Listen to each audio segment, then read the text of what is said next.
Assalamualaikum warahmatullahi wabarakatuh. Saya Regita Ardia Putri Cahaya dengan nomor NIM belakang 005. Perkenalkan, nama saya Aida Rahman Selmianti, 3 digit NIM terakhir 113. Saya Muhammad Faizi Daitullah, NIM terakhir 097. Perkenalkan, nama saya Ijen Dwi Angelina, nomor NIM 105. Saya Muhammad Zulfikar Al-Rafiqi, NIM terakhir 003. Perkenalkan, nama saya Rizia Maria Putri, NIM terakhir saya 018. Halo, saya Riza Ainian. Perkenalkan, saya Dita Ratansari dengan NIM 001. Saya Anissa Firdaus, NIM 102. Saya Aisyah Nurfairus Rizky Kaijrianti dengan 3 digit NIM terakhir 061. Apa sih integrasi strategi itu? Integrasi strategi adalah strategi yang digunakan oleh perusahaan untuk menghadapi pesaingnya, mulai dari jaringan hulu, jaringan hilir sebagai pemasok, dan jaringan horizontal sebagai distributor. Atau lebih mudahnya, kita dapat memahami integrasi strategi sebagai upaya yang dilakukan oleh perusahaan atau organisasi untuk minimalisir segala sumber daya yang ada, di mana perusahaan dituntut untuk bisa memaksimalkan menggunakan sumber daya mereka, mulai dari karyawan yang dipekerjakan dan mulai dari bahan-bahan yang digunakan. Apabila mereka mampu memanfaatkan sumber daya yang ada dengan maksimal, maka mereka juga akan menghasilkan output yang maksimal, di mana mereka akan meraih output tersebut dalam jangka waktu yang telah ditentukan dan bisa menghadapi pesaingnya dengan baik. Dengan cara itu, mereka akan paham apa yang diinginkan oleh pelanggan dan mereka dapat mengelola administrasinya dengan baik. Perlu kita ketahui, terdapat 3 indikator terbentuknya strategi integrasi. Yang pertama yaitu pemeliharaan hubungan. Pemeliharaan hubungan sangat perlu dilakukan dalam upaya menjaga strategi integrasi. Karena jika terdapat hubungan yang tidak baik, maka akan berdampak tidak baik pula dalam perusahaan. Yang kedua yaitu keunggulan bersaing. Persaingan perusahaan tergantung pada hubungan antara perusahaan satu dengan perusahaan yang lainnya. Maka dalam pengintegrasian secara strategis, perusahaan dan partner akan bersama-sama dalam mengembangkan kemampuan untuk meningkatkan keunggulan kompetitif. Yang ketiga yaitu penyesuaian intensif dari tujuan strategis.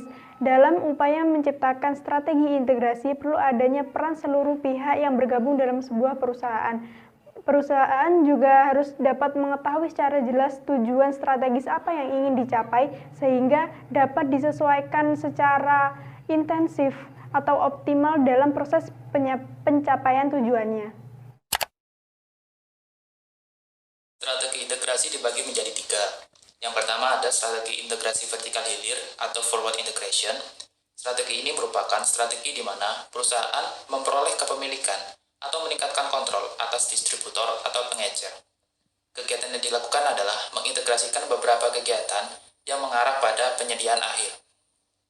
Strategi ini diterapkan ketika perusahaan ingin mencapai skala ekonomi yang lebih tinggi dan pangsa pasar yang lebih besar.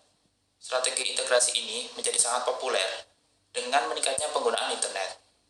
Banyak perusahaan manufaktur telah membangun toko online mereka dan mulai menjual produk mereka langsung ke konsumen melalui pengecer. Contohnya ialah perusahaan PT Kimia Farma memutuskan untuk memperluas cakupan usahanya dengan mendistribusikannya ke apoteknya sendiri, yaitu Apotek Kimia Farma, serta menjualnya secara online di website toko mereka. Integrasi vertikal hulu adalah apabila sebuah perusahaan memiliki anak perusahaan yang memproduksi produk bahan-bahan pendukung untuk produksi produk utama mereka. Misalnya saja pada perusahaan mobil. Pada perusahaan mobil, mereka memiliki anak perusahaan yang memproduksi bahan seperti kaca, logam, dan sebagainya. Hal tersebut dapat mendukung produksi produk utama mereka, yaitu mobil itu sendiri. Hal ini dilakukan perusahaan untuk mendapatkan pasokan bahan baku secara stabil dan konsisten. Strategi integrasi horizontal adalah strategi yang digunakan untuk memperoleh kepemilikan, untuk menguasai atau meningkatkan kendali atas perusahaan pesaing. Nah, strategi integrasi horizontal ini merupakan strategi yang paling tren digunakan secara signifikan dalam strategi pertumbuhan. Bentuk dari strategi integrasi horizontal ini dapat berupa membeli atau mengakuisisi perusahaan pesaing. Contohnya yang dilakukan oleh PT Coca-Cola Puting Indonesia yang mengakuisisi dan membeli merek air mineral lokal yaitu Ades. Pandangan universalistik ialah suatu pendekatan yang simpel dan cenderung dalam best practice dengan fokus utamanya ialah tentang kebijakan SDM yang terpisah dan dihubungkan dengan kontribusi dalam kinerja operasional. Pandangan ini berkontribusi dengan penelitian tentang strategi MSDM yang berfokus pada faktor human capital untuk mencapai hasil kinerja yang memuaskan dan dapat meningkatkan skill para pegawai dengan memberinya kompensasi, penilaian, dan pengembangan. Sedangkan pandangan kontingensi adalah sebuah model berdasarkan interaksi, keefektifan, dan kebijakan MSDM yang harus konsisten dengan aspek yang ada pada perusahaan.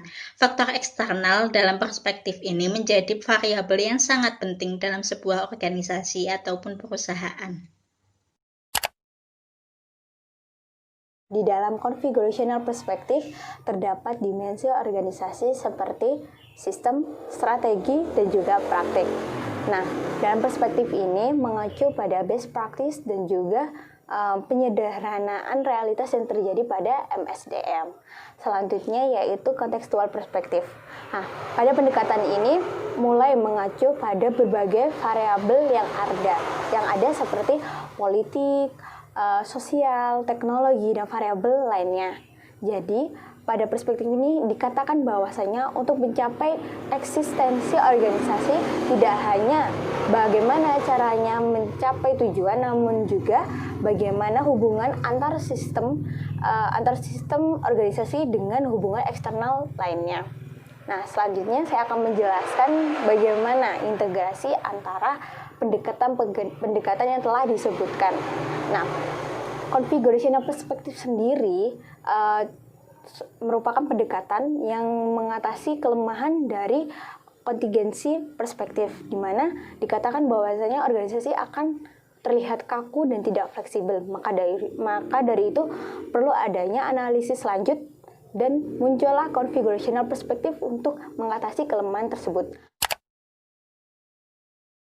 Di kasus yaitu PT Wirapati Garuda Paksi yang merupakan hasil penelitian dari Rini Astini dengan Rizky Ardi Prasetyo. Dalam penelitian ini bertujuan untuk mengetahui strategi efektif yang bisa digunakan oleh perusahaan untuk bisa bertahan di era seperti saat ini. Dengan menggunakan metrik KSPM atau metrik perencanaan strategi kuantitatif yang berdasarkan pada keberhasilan kunci internal maupun eksternal perusahaan.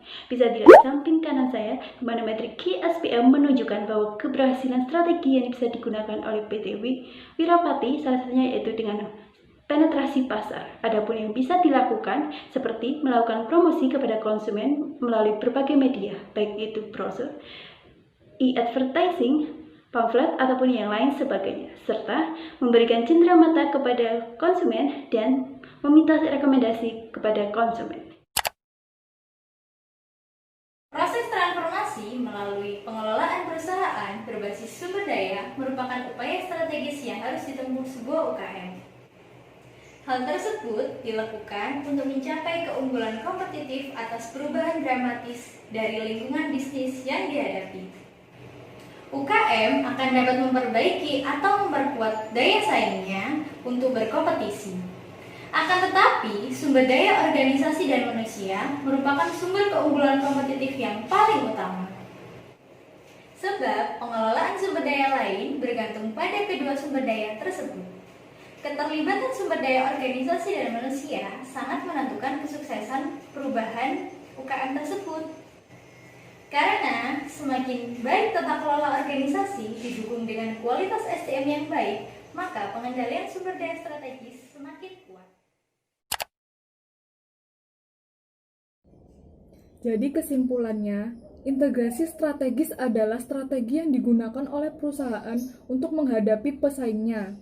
dengan memaksimalkan penggunaan sumber daya agar menghasilkan output yang maksimal pula, sehingga perusahaan mampu bersaing dengan perusahaan lain untuk memperoleh pelanggannya sendiri. Maka dari itu, ada 3 indikator yang perlu diperhatikan, antara lain pemeliharaan hubungan, keunggulan dalam bersaing atau kompetitif, serta penyesuaian intensif dari tujuan strategis.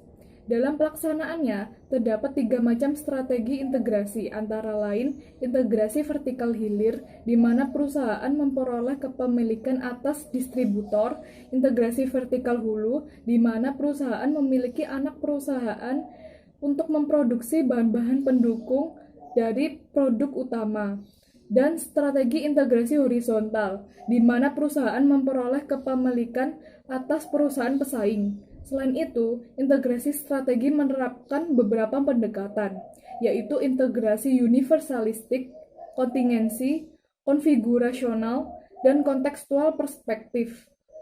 Dan kami menyediakan studi kasus pada PT Wirapati Garuda Paksi dengan tujuan untuk mengetahui strategi efektif yang bisa digunakan oleh perusahaan untuk bisa bertahan di era seperti saat ini, serta implementasi pada UKM.